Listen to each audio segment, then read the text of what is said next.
વિધાનસભાના ગૃહમાં મારો પ્રશ્ન હતો કે 13/1/2025ની સ્થિતિએ છેલ્લા 2 વર્ષમાં ભરૂચ અને સુરત જિલ્લામાં કયા પ્રકારના ડ્રગ્સ, કેટલા કિંમતનો કેટલો જથ્થો મળ્યો, ત્યારે ગૃહમંત્રી શ્રી જવાબ આપવા ઊભા થયા, પણ અધૂરો જવાબ અને ગોળ ગોળ વાતો એમણે કરી.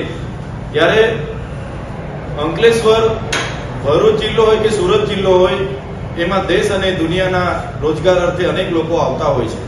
આ ઔદ્યોગિક વસાહતોમાં ઉદ્યોગોના આડમાં જે ડ્રગ બનાવવાના જે ચાલે છે, આપણે બધાએ જોયું હશે.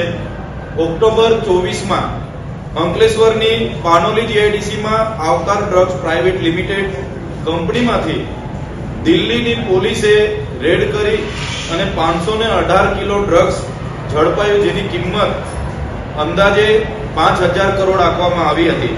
તેવી રીતે ત્યાંની સાયકા જીઆઈડીસીની વેન્ચર ફાર્માસ્યુટિકલ પ્રાઇવેટ લિમિટેડ જે કંપની છે, એમાં 1300 કિલો લીટર લિક્વિડ અને 83 કિલો ડ્રગ્સ ઝડપાયું હતું. તેની કિંમત 1383 કરોડ આંકવામાં આવી હતી. એ જ પ્રકારે પાનોલી જીઆઈડીસીની ઇન્ફિનિટી રિસર્ચ એન્ડ ડેવલપમેન્ટ જે કંપની છે, એમાં મુંબઈથી એન્ટી નાર્કોટિક્સની ટીમે રેડ પાડી અને 2400 કરોડથી પણ વધારેનું ડ્રગ્સ ઝડપાયું છે.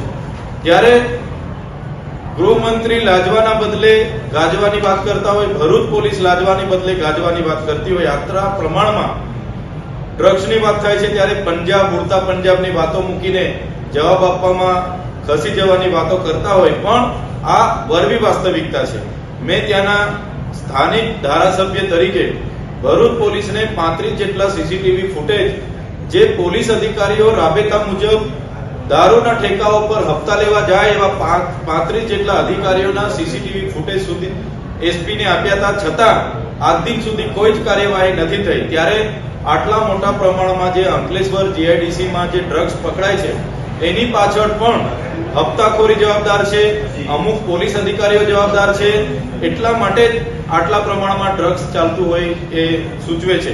બીજું, મેં આ કંપની પર, જે કંપનીઓમાં ડ્રગ્સ બનાવવાનો પર્દાફાશ થયો, પકડાયો, એના પર શું કાર્યવાહી કરી અને કેટલા આરોપીઓને પકડવાના બાકી છે? ત્યારે 100 જેટલા આરોપીઓ આજ દિન સુધી ડ્રગ્સના પકડવાના બાકી છે, જે ગંભીર બાબત છે.